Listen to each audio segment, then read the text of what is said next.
The Skeleton Crew finale is here, and oh my god, was it good! During the first 3 episodes of this series, I said I liked the show but wasn't blown away by it yet. Episodes 4 through 7 hooked me far more to the point where I was loving it, and now that it's over, yeah, consider me blown away. I haven't felt this kind of high off of a Star Wars show since the Andor season finale, but this is also different. I love Andor and can't wait for season 2, but watching that series is emotionally exhausting.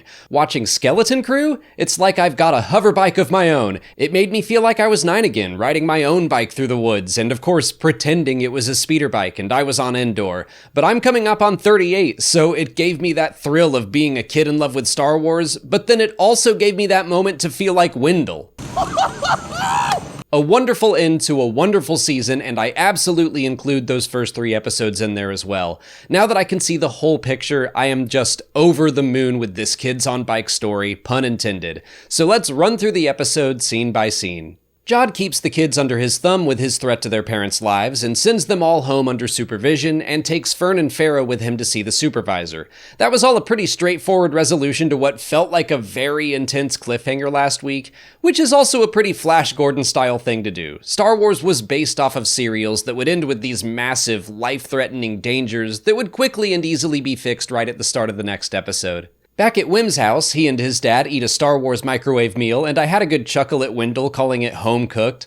Look, I'm not above a microwave dinner, and I certainly don't want to shame a single parent, but Wendell needs to watch a Gourmanda tutorial and cook his son some real food to celebrate his safe return. Last week, there was a great moment of Wim being unsure if he was even gonna get a hug from his dad, and then the reunion wound up being very sweet. But Wendell doesn't know what happened out there, and immediately starts talking about assessment. I love Wim pushing back now, not because he's bored, but because he has experienced life outside of the barrier. He knows there's more to life than just the great work. He doesn't want to make money, he wants to help people. He admits how grateful he is to have grown up on At-Aten, but now he knows there are people out there that could use some help. Meanwhile, Fern, Farah, and Jod pay a visit to the supervisor, and that question got answered with very little fanfare. Fans have been throwing out theories that it could be a droid, or Tacrinid, or a droid that was programmed by Tacrinid, and in my mind, whatever the answer would be was going to be a surprise to everyone in the show, too. I thought Farah would be shocked to learn the truth, but she and Wendell, and I assume every adult, know about this.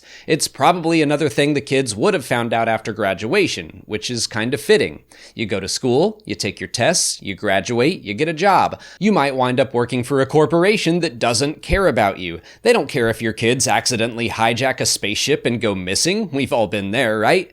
No, they only care about the great work, the bottom line, money, and then they just hoard it. The supervisor admits they haven't seen an emissary for a long time, and yet they're still filling over 1,000 vaults with credits? What for? Just to have it. It's like every major corporate CEO. I was expecting the adults to be shocked and appalled that they were working for some emotionless droid. But then I basically go to work every day for YouTube and ultimately Google so they can crap out terrible AI search results.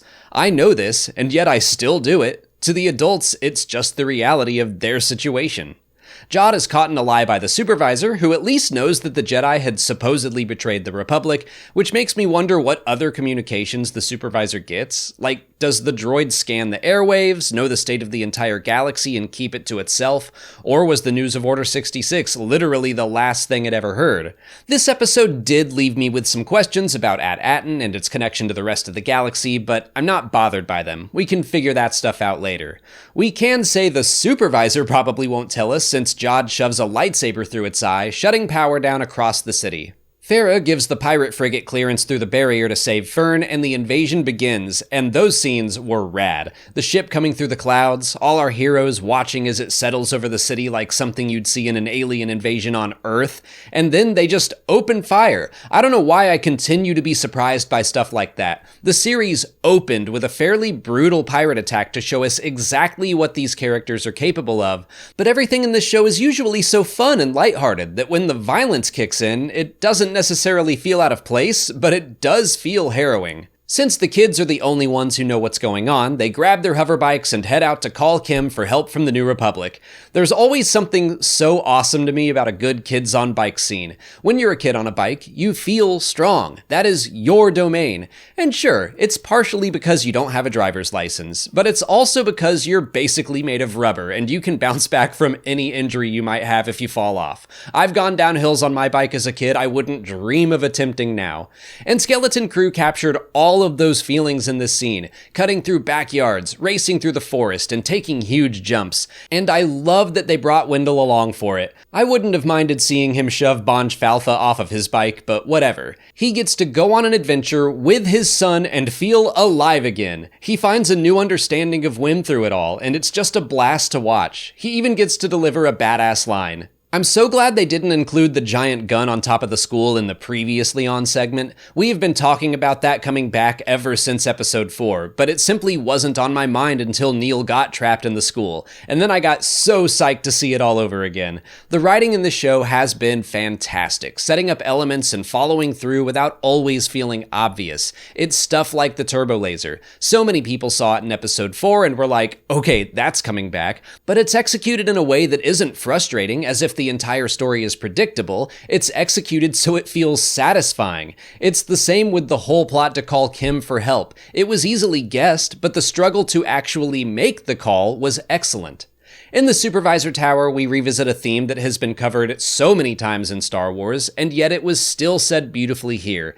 You can't always keep your kids or your loved ones safe. It doesn't matter how or where you raise them or what protections and barriers you put up, harm will find them. The Bad Batch said it, the Clone Wars said it, and now Skeleton Crew said it. And I loved Fern's speech back to her mother that yes, the rest of the galaxy can be scary, but it's also full of good people. And I might as well have seen a montage of Kim, Hana, Cathalops, and the nice Thelan lady outside of the brothel. People that looked different, or were raised on the wrong side of the tracks, or had jobs some people might look down on, or people who may have seemed scary at first.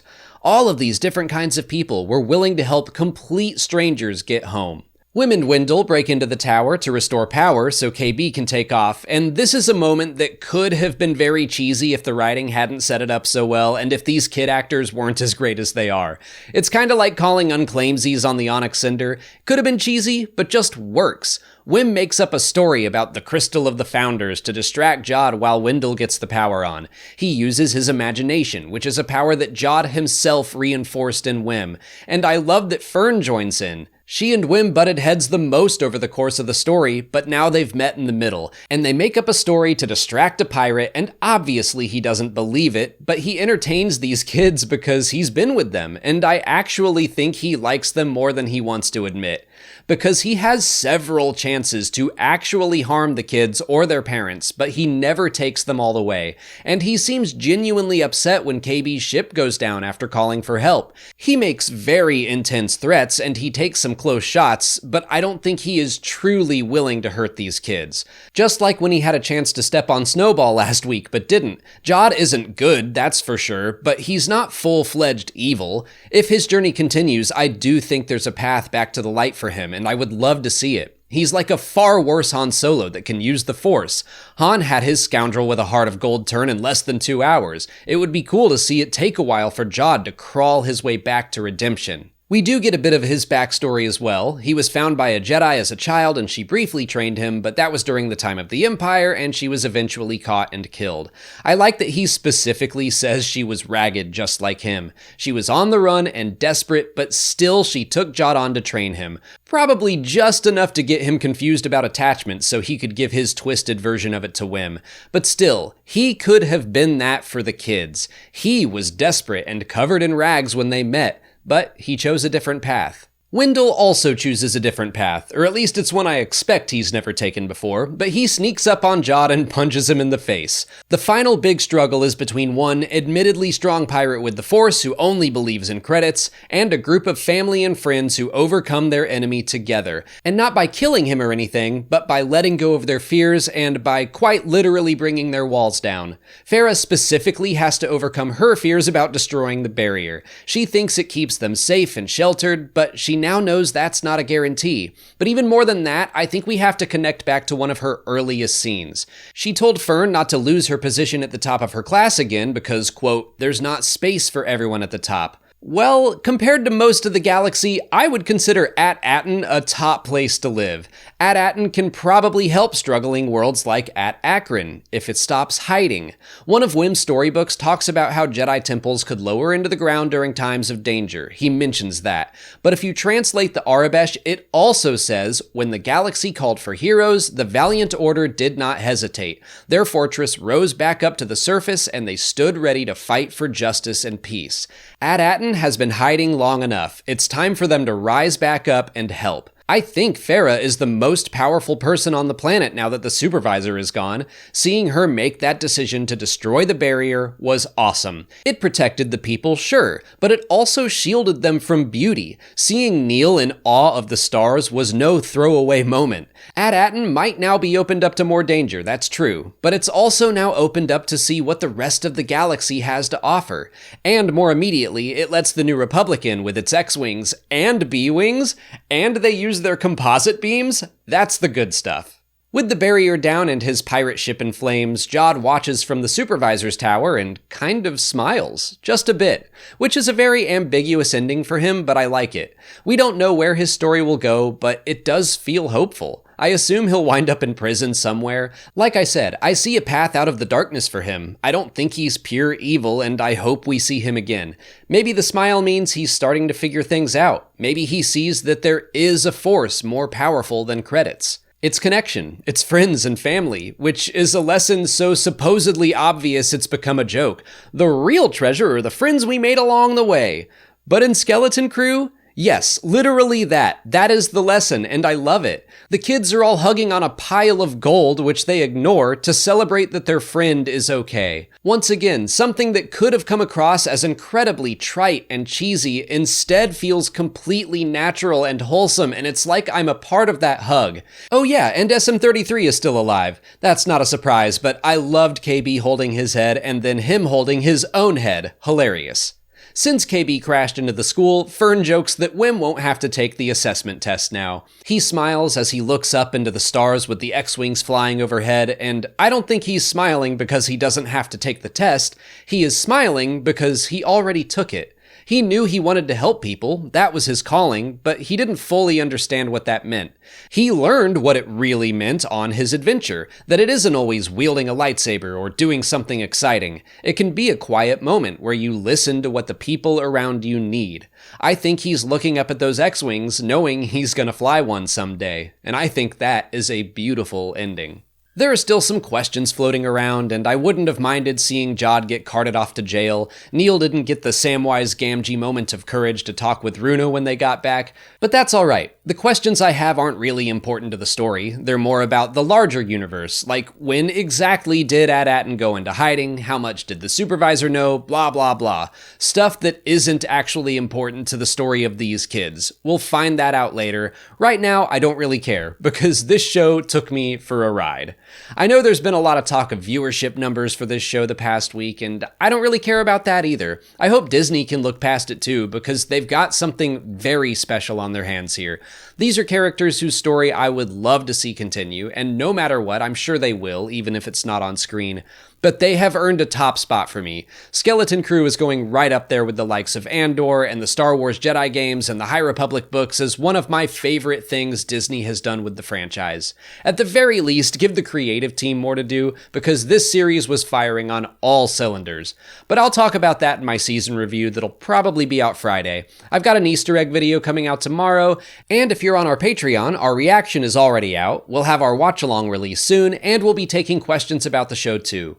We recently updated our Patreon with a lot of cool stuff, so if you haven't checked it out, please do. But for now, let me know what you thought of the finale in the comments. If you haven't already, please like this video, subscribe to the channel, and follow us on our socials. As always, thanks for watching, and may the Force be with you.